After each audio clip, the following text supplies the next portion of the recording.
We believe at least 2 of these drug dealers were playing Russian roulette with people's lives, pushing pills that were disguised as the prescription painkiller oxycodone, when in actuality, the pills were fentanyl. I don't think we're going to necessarily ask for a declaration of war. I think we're just going to people that are bringing drugs into our country. Okay, we're going to kill them. Tons of drugs have been seized as a result of this task force. We try to put this in perspective for you. This would be filling 4 18-wheelers. 4. All the drugs just in the last month that have been taken off the street. 58,000 kilos of cocaine. Think about a big backyard swimming pool. That would fill 1.5 swimming pools.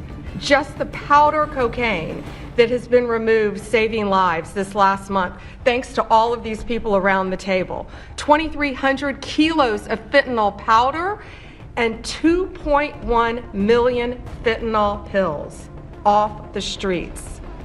And as the president said, more than 1,000 illegal guns. 3:46 a.m., Miami, Florida. A sheriff bought by a cartel. 17 sworn officers on the same payroll. Inside, $1.4 billion in blood money waits. In less than 2 minutes, the walls of this mansion will explode inward. Black SUVs idle with engines cut, headlights dead. A helicopter circles high above, rotor thumping through the clouds, its thermal imaging camera locked on the sprawling waterfront estate. On silent radios, one word moves from agent to agent, command post to assault team like a current: execute. For years, the public face at the center of this story seems untouchable. A 54-year-old county sheriff, known across South Florida, shakes hands at school fairs, hugs families at crime victim vigils, cuts ribbons at precinct openings. Local newspapers praise the sheriff as a tough but compassionate reformer. Parents trust the badge pinned over that uniform. Community leaders call the sheriff the safest pair of hands in the county. The image looks flawless. Crime statistics in key neighborhoods suddenly improve. Drug arrests in certain corridors drop. Editorials applaud smarter policing, focused on real threats. But beneath that image, something is very wrong. Analysts inside federal agencies notice it first. According to an internal Justice Department briefing, cash seizures just outside the sheriff's jurisdiction surged by 420% in 3 years, while reported drug trafficking arrests inside the jurisdiction plunge. High-purity cocaine shipments into Miami increase by 180%, yet patrol reports show fewer interceptions on the highways that feed the city. Patrol cars from units loyal to the sheriff appear over and over again near major trafficking routes, logged by GPS, yet produce almost no significant arrests.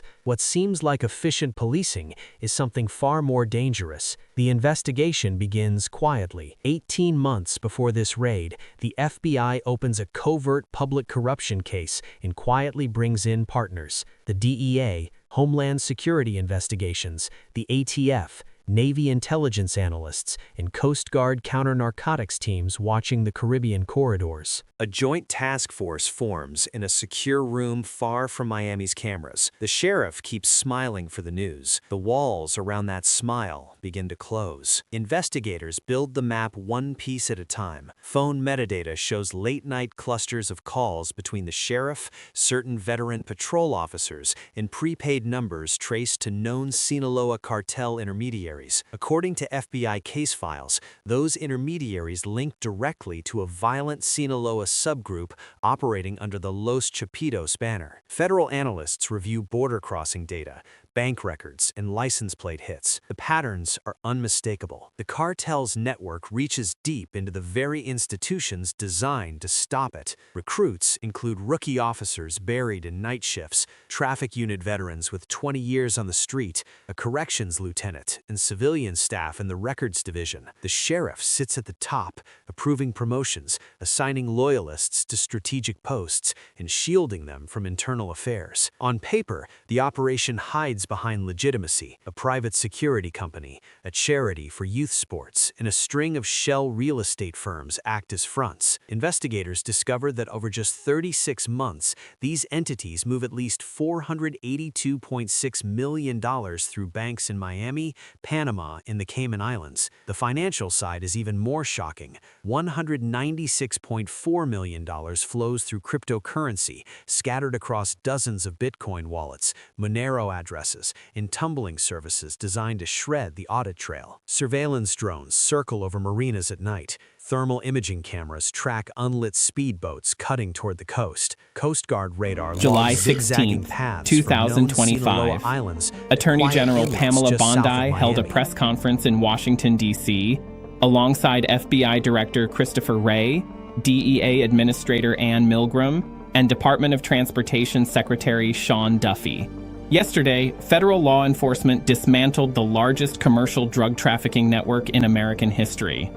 The Sinaloa cartel didn't just infiltrate a trucking company, they purchased one. For 5 years, transnational freight services moved billions of dollars in drugs across our highways while maintaining the appearance of legitimate commerce. 89 drivers knowingly transported drugs, 23 warehouses served as distribution centers, and American roads became cartel highways. The charges were comprehensive.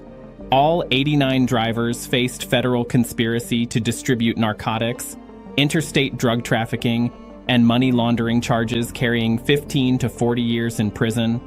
12 company insiders with direct knowledge faced additional charges of running a continuing criminal enterprise with potential life sentences. And FBI was pursuing seizure of the entire company under federal asset forfeiture laws.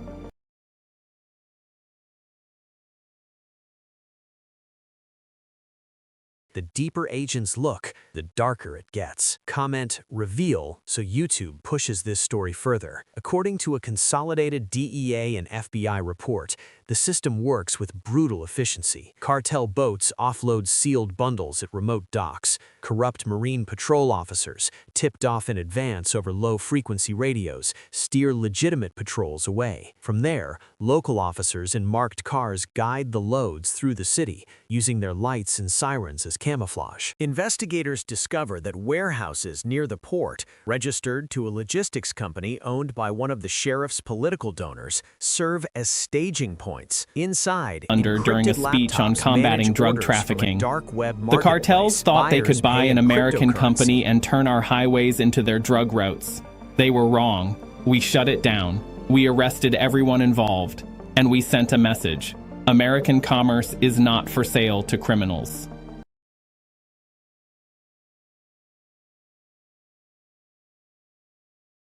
For cocaine, heroin, methamphetamine, even counterfeit prescription pills. Federal analysts review routing signatures attached to shipping labels, linking thousands of parcels to addresses in 27 states. By the time investigators finish mapping the system, one truth stands out. Law enforcement itself is the most reliable delivery service the cartel has ever built. The scale is staggering. Over 6 years, the network quietly moves an estimated 3,200 kilograms of cocaine, 780 kilograms of heroin, and 1,100 kilograms of methamphetamine through Miami alone, feeding thousands of addicted users and fueling violence across the country. Bank records reveal more than $1.02 billion in suspicious deposits tied to the front companies, plus the $196.4 million traced through Bitcoin and Monero transactions. In reality, the crime drop celebrated in local headlines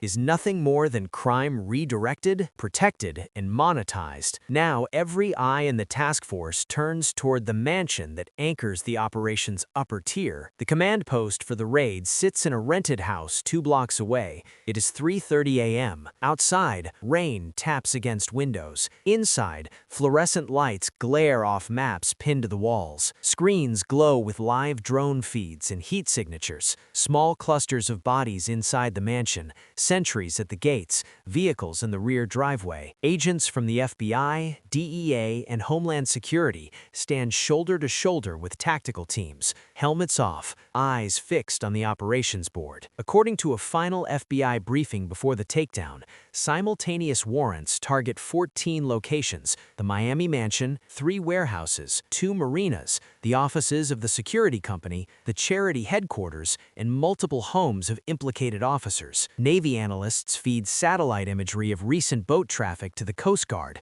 which has cutters positioned off the coast. Everything converges on this hour. Units roll out, engines cut, headlights dead. A pause. Agents move with calm precision, sweeping each corner of the street leading to the gates. Rain slicks their vests, glistens on rifle barrels, drips from helmet visors. Radio chatter hisses in clipped bursts. Positions confirmed, perimeter sealed, air support in place. Above, the helicopter's thermal camera keeps its unblinking eye on the mansion's roof and balconies.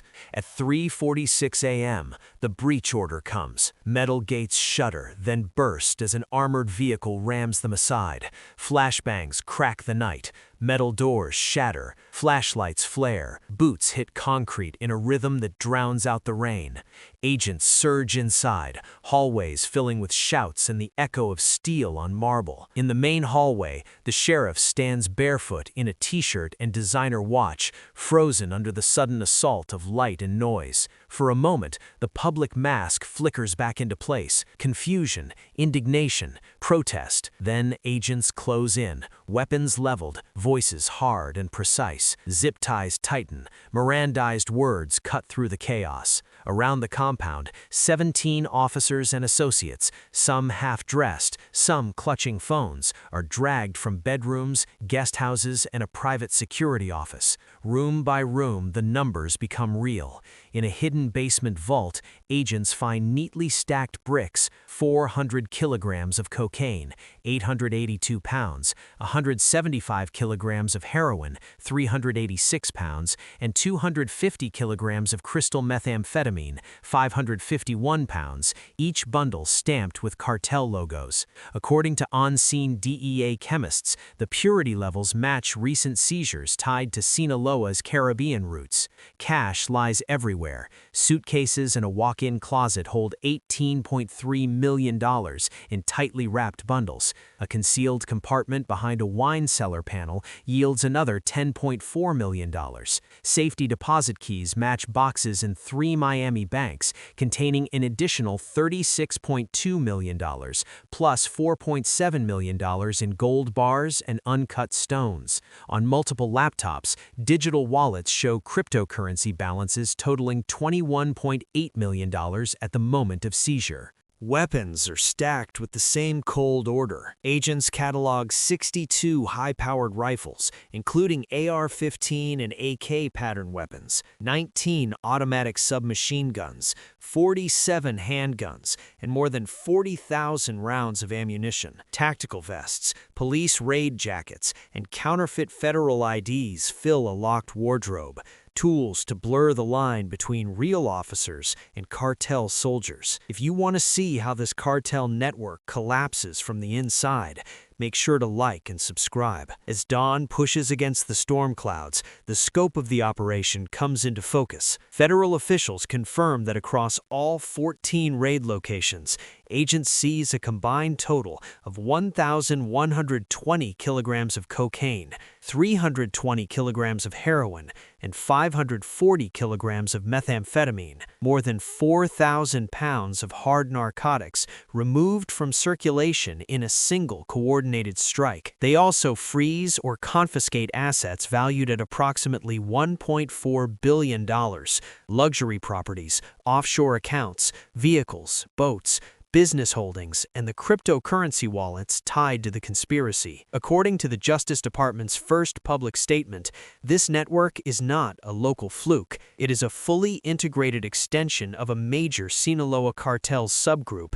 using American law enforcement uniforms as camouflage. Federal analysts review years of communications pulled from seized phones, coded messages over encrypted apps, coordinates relayed over low-frequency radios, and ledger files that track every kilogram, every payment, every bribe. The betrayal cuts deep. Victims' families learn that calls for help sometimes routed through officers who secretly answered to cartel bosses. Traffic stops that should have ended in arrests instead became escorts for million-dollar shipments. Investigators discovered that internal complaints against certain officers vanished after reaching the sheriff's inner circle. What seemed like ordinary bureaucratic delays, in reality, protected a billion-dollar pipeline. This was not just a corrupt sheriff, it was a blueprint for how a cartel turns guardians into gatekeepers, how a city's trust becomes a revenue stream. In the weeks that follow, more names surface. According to ongoing FBI and DEA filings,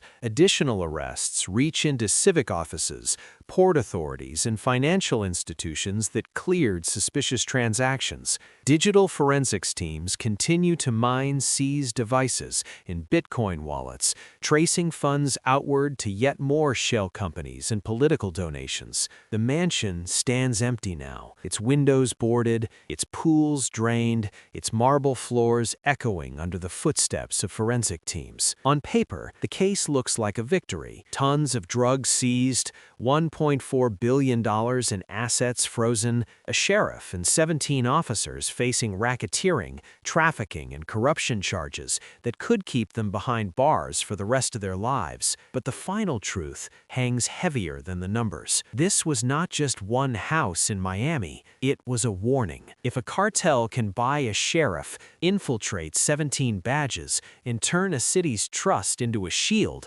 for $1.4 billion in blood money, the question facing every community becomes unavoidable. How many other uniforms already answer to the cartels, and who will be next to hear that single, whispered word in the dark before dawn? Execute.